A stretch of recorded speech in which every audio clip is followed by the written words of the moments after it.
Welcome back to another technical deep dive here in the Debug Zone. Today, we're tackling a big question and breaking it down with insights from other users.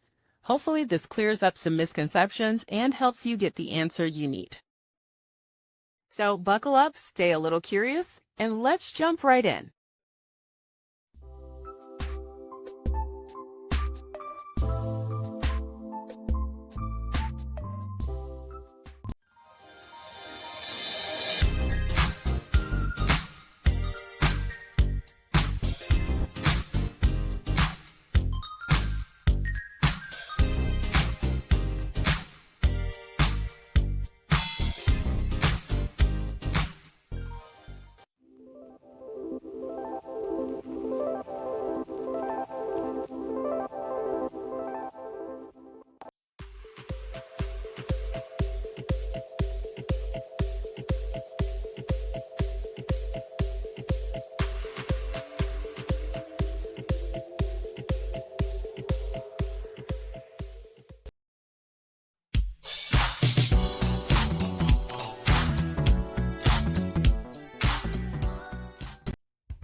And that's a wrap.